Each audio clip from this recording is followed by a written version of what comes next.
اچھی سوچ، اچھا اٹیم انسان کو کتنی فوائد میں اس کو فوائد دلاتا ہے. یہ ایک ایسے شخص کی میں بات اب بیان کرنے جا رہا ہوں آپ کو کہ جو ایک عرصے تک ایک کمپنی میں جاب کرتا رہا اور فائنلی اس کو یہ ہوا کہ اب آپ کی جاب کو ہم کنٹینیو نہیں کر سکتے، تو آپ اپنا انویلپ لے جائیں اور جو آپ کو ہم پیسے دینے ہوگا، کوئی سے جب ختم ہوتی ہوگی تو ان کو کوئی پیمنٹ ملتی ہوگی، جاب کرنے والے کمپنی کے رولز ہوتے ہیں کچھ. تو وہ خیر وہ گیا اور اس نے اپنی وہ پیمنٹ جو تھی کمپنی سے لی. اب اس کے پاس اس سوائے اس پیسے کے کوئی اور پیسے نہ تھے، سوائے اس پیسے کے لاکھوں روپے تھے وہ. اب وہ گھر کی طرف جب جا رہا تھا تو راستے پر سوچ رہا تھا کہ اب ان پیسوں کا میں کیا کروں، روزگار کرنا ہے، فیملی ہے، یہ سب کچھ دیکھنا ہے، کہاں لگاؤں، کیسے انویسٹمنٹ کروں گا، کیسے روزگار ہوگا، کیسے آمدنی کا سلسلہ ہوگا. اب یہ ساری اس کی سوچ اس طرف کام کر رہی تھی. گھر گیا. اب گھر جا کر والدین تھے اس کے، والدین کے ساتھ بیٹھ کے اس نے کہا کہ وہ مجھے کمپنی سے یہ پیسے ملیں. تو اچھا ماں باپ ہوتے ہیں کہ بیٹا حج کا موسم ہے، ہمیں حج کرا دے. اب بیٹا ماں باپ کا منہ دیکھ رہا تھا کہ میرے پاس اس کے سوا کوئی پیسے ہی نہیں ہیں، اور ماں باپ کہہ رہے ہیں کہ بیٹا ہمیں حج کرا دے. اگر حج کرا تو سارے پیسے تو حج پہ خرچ ہو جائیں گے. اچھا موسم بھی حج کا تھا. تھوڑا لمحہ اس نے سر جھکا کر سوچا تو کہا ماں باپ کی خوشی حج میں ہے تو چلو حج ہی کرا دیتے. اس نے کہا جیسا حکم. والدین کو کیا کہا؟ جیسا آپ کا حکم.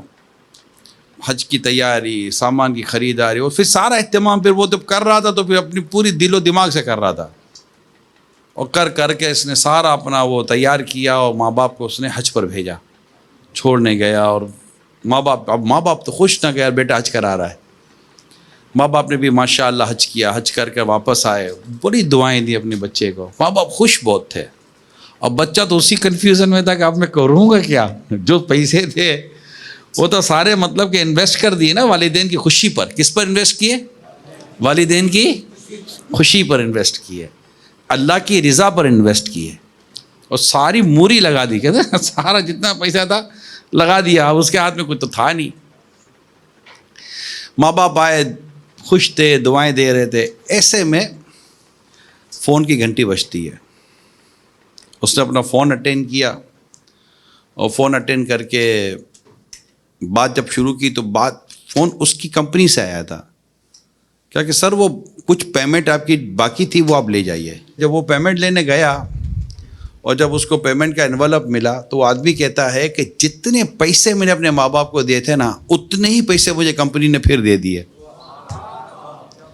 یعنی جتنی پیمنٹ میں نے اپنے ماں باپ کو دی تھی، اور فائدہ یہ ہوا کہ اس رقم سے میرے ماں باپ نے حج کیا، مجھے ماں باپ کی خوشی ملی، میں نے رب کو راضی کرنے والا کام کیا، اور میری رقم جہاں تھی وہیں کھڑی ہے، مل گئی. اچھی سوچ. ہم بہت پریشان ہو جاتے ہیں، ہم نیگیٹو ہو جاتے ہیں، یار کیا ہوگا، گھبرا جاتے ہیں کیا ہوگا، اب کیا ہوگا، کورونا ہو اب کیا ہوگا، 2 سال کے بعد کیا ہوگا، 3 سال کے بعد کیا ہوگا، 4 سال کے بعد کیا ہوگا. ایک ہوتا ہے ایڈوانس تھنکنگ، ایک ہوتا ہے اوور تھنکنگ. دونوں میں فرق ہے. ایڈوانس تھنکنگ کبھی کام آ جاتی ہے، میرے ورڈنگ یاد رکھیے گا. مگر اوور تھنکنگ ہے نا، یہ انسان کو پریشان کر دیتی ہے. ایسی فضول قسم کی سوچ. 2 سال کے بعد کہاں ہوں گے، 2 سال کے بعد خبر میں ہوں گے کہاں ہوں گے، کسی ملک میں ہوں گے کہاں ہوں گے، اپنے گھر میں ہوں گے کہاں ہوں گے، اب پتہ ہی کوئی نہیں ہے. ہم نیگیٹو سوچتے ہیں. یہ نیگیٹو ان معنوں کرے کہ ٹھیک ہے فیوچر کے بارے میں تھوڑا سا اپنے اس کے بارے میں بندہ سوچتا تو ہے، لیکن جب اس کو ایک چانس ملتا ہے نیکی کمانے کا، خیر کا کام کرنے کا، آخرت کی تیاری کا، اپنی قبر کو بہتر کرنے کا، تو اس سے اپنی دنیا پر کیوں قربان کر دیتا ہے یار. اس سے رہنا کب ہے. بندہ اپنے رب کی مدد پر، اس پر بھروسہ کرے، اور بھروسہ کر کے وہ کام کر جائے جو اللہ اور اس کے رسول کی رضا والا کام ہے. مدد اللہ کی بارگاہ سے ہونی ہے، اس کے پیارے حبیب کی بارگاہ سے مدد ہونی ہے. بندہ اپنے آپ کو پیش کرے. ہماری